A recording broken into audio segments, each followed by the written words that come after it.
I want to talk to you about the Birch Growler e-bike. This is now my new favorite e-bike. I'm so impressed. I was not sure if this bike was going to make it or not. I love how this bike rides, a whole nother level compared to any other e-bike I've ridden so far. Oh, this is way steep right here.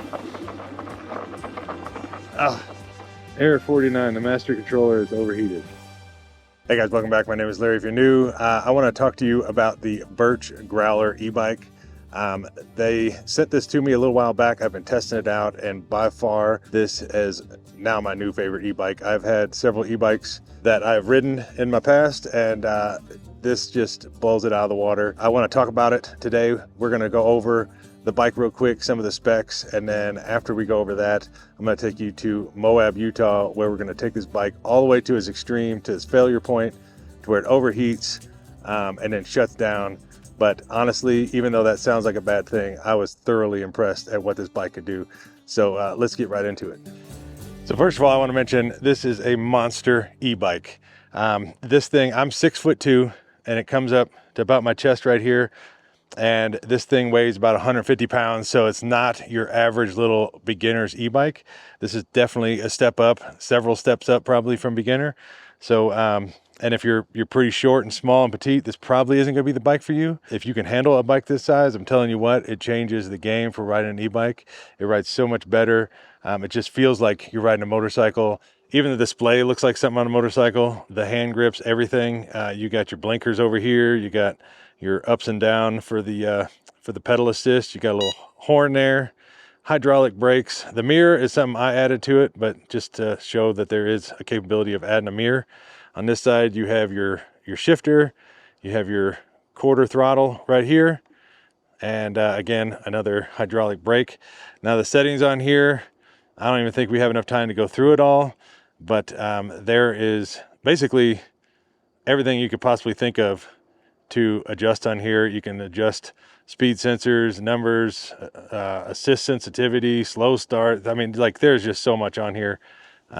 You'd almost have to just read the whole manual yourself to go through it. But what is good about it is that it is just nice that you can make so many adjustments on a bike like this. I know I've had a lot of e-bikes that they give you very minimal things to adjust, and you just can't really customize it to how you want to ride. While we're up here too, you've got the air to put in for your air shocks, and this is the compression. Just turn it back and forth to adjust the compression for the front forks. This thing's got a massive 48 volt battery, 25 amp hours. So this thing's gonna get you about 85 miles on a good flat run. It's got some big front and rear spots to put. This bike's actually kind of meant for hunting, so you can haul out your if you want, or if you just want to haul your hunting gear or camping gear or something with you. Total, the bike has the capability of hauling around 400 pounds, so you have to obviously subtract what you weigh, and then whatever's left you can put on the front and rear rack. It's got a nice big headlight, massive 26-inch by 4-inch tires. They've got some really nice, just medium tread. It does really good on the trails, but it's not loud when you're on the pavement, so this bike could really go in the city or off-road. Got some hydraulic disc brakes, and you got some guards right here for your forks. Now this is an air compression forks, and I've noticed they can adjust from so soft that you can just easily push the whole handlebar all the way down, or so stiff that it completely locks them out. So very adjustable. There's actually even a little adjustment down here that adjusts how fast you want the springs to extend back up. So that's even nice. You can just totally customize this bike out to what you want it to do. You got some nice actual metal pedals, which is pretty rare to see. You got your little guard for the chain. You got the Shimano. This is actually a pretty decent gear shifter back here. You got plenty of spots here to put gear and attachments, water bottle holders, things like that. The seat actually compresses. There's a little shock absorber in here. It's fully adjustable. All you got to do is pull this out, and you can lift it up and down to the height that you would prefer.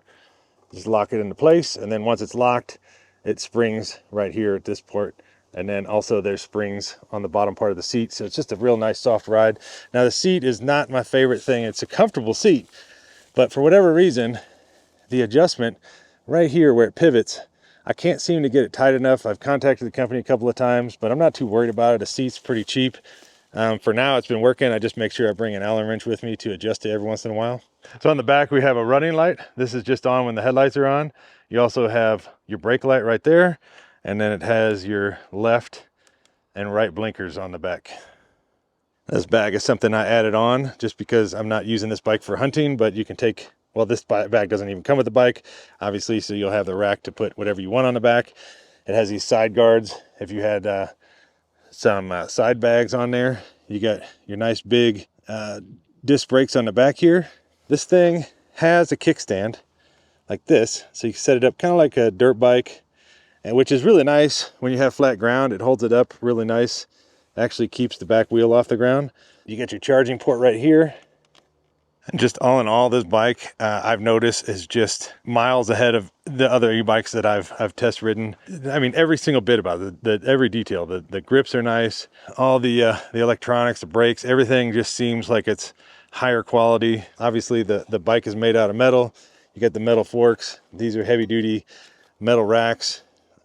Even the seat is a good condition seat if I could just figure out how to get it to tighten right here. And it even has a heavy duty, nice, like a metal fender for the back, which is good. It doesn't get you or your gear dirty or wet if you're riding through the water. Unfortunately, it does not have a front one, and I'm not really sure why, but the only thing I could think of is that when you have this fork set really soft, I've had this tire come all the way up here and almost hit this rack. So there's probably just isn't enough room for a fender on the front. And I guess they just want to make sure they have all the capabilities you can to ride it however you want to ride it. All right, and the most important thing about this bike is it's two-wheel drive. So it's got a rear 750 watt hub motor and a front 750 watt hub motor. And in the adjustments, the menu on the screen, you can adjust it to do both wheel drive, no wheel drive, rear wheel drive, or front wheel drive, however you want to do it. I usually just ride it in both wheel drive all the time. I don't notice a big difference in the battery power. I tried riding it on an all day run just in rear wheel drive, and it really didn't get me much further. So that part I like. And then also you have the pedal assist. It kind of comes stock with 1 through 6, but you can go in the adjustments and do it all the way up to 9. The best of my knowledge, I feel like it's really kind of adjustable, so that way you don't notice a drastic difference between the pedal assist numbers. But because this is a torque sensor and not a cadence sensor is what they usually put on the cheaper e-bikes. The torque sensor is just so much better of a riding experience in my opinion. You can pedal it slow, pedal it light. The higher you are up in a pedal assist, it's just even lighter and lighter to be pedaling, and you can still go a decent mile per hour. But then if you want to go faster, you can crank on the pedals a little bit harder, and then it'll go faster and faster that way as well. I personally like that. I feel like you're more riding a bike naturally when you have a cheaper bike with a cadence sensor.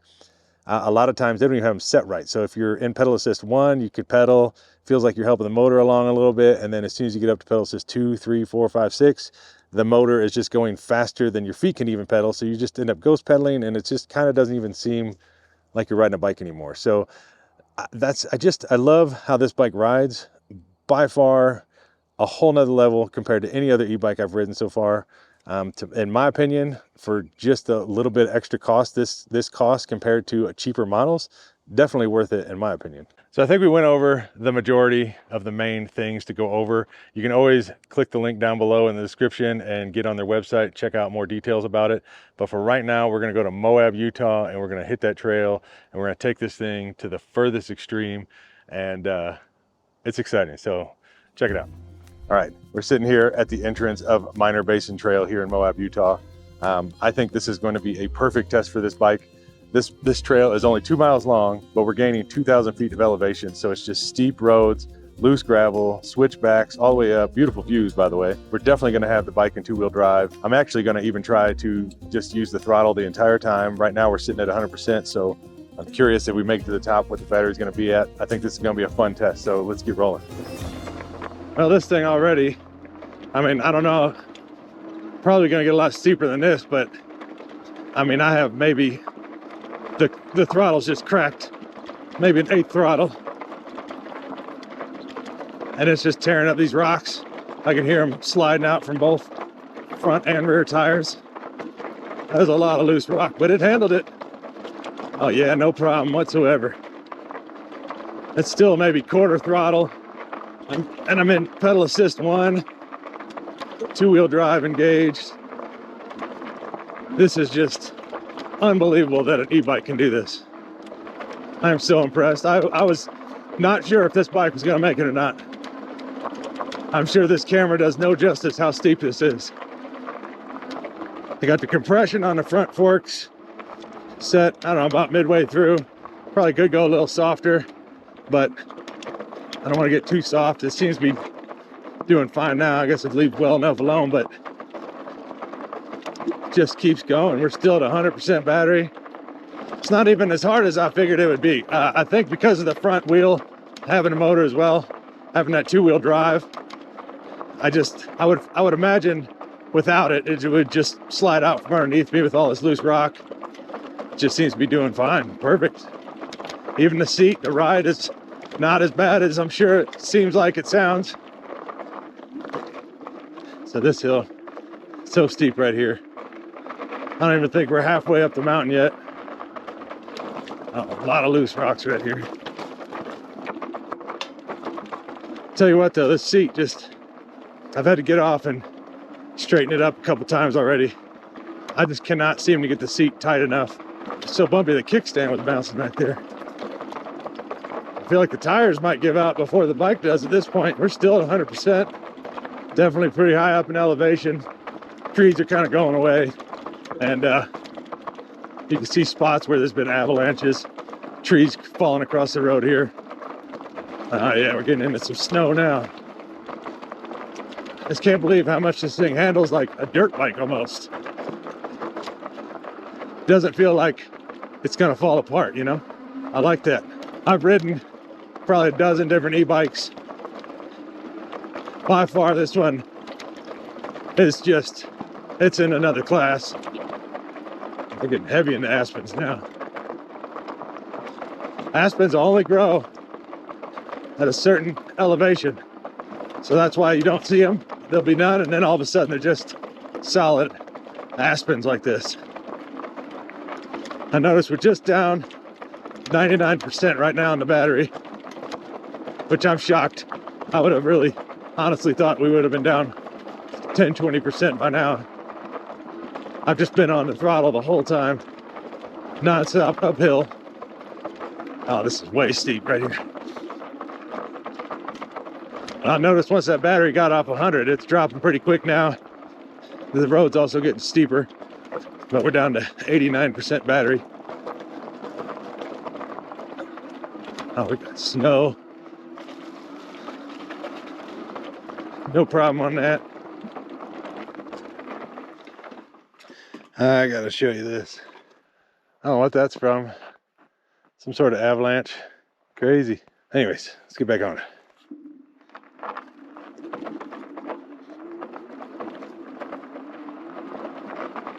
I still haven't pedaled at all. It's just all been throttle the whole way. It's so strange to hear rocks getting flung out from behind the front tire. I mean, you're expecting it behind the rear tire. Uh-oh, what happened? Slave controller, what happened? Get too hot? I don't know. I'm gonna keep going. I wonder if it got too hot. I'm gonna slow down speed a little bit. Might be time to take a break with this thing. Might be getting too warm. Doesn't seem to have as much guts right now. I got the throttle all the way back and we're going 8 miles an hour. I think we're definitely slowing down. I don't know if it's something to do with that error message, something to do with just that we're going low on the battery, 70% right now. Boy, it drops once it gets off that 100. It's getting so kind of steep. I'm gonna pedal, help out a little bit here. Error 49, the master controller is overheated. Well, we almost made it. Walk it up here in the shade, let it cool down. I just realized we did make it all the way to the top. Just a couple 100 feet shy. I'm impressed. All right, well, we made it. The bike made it. 2,000 feet elevation gain in 2 miles. I still can't believe it. Even though it did shoot a code at the end and overheated, you know, we made it all the way to the top. I'm beyond impressed with this bike. In fact, I can't wait to take it on another adventure. So if you guys want any information on his bike, click the link down below in the description, and thanks for watching.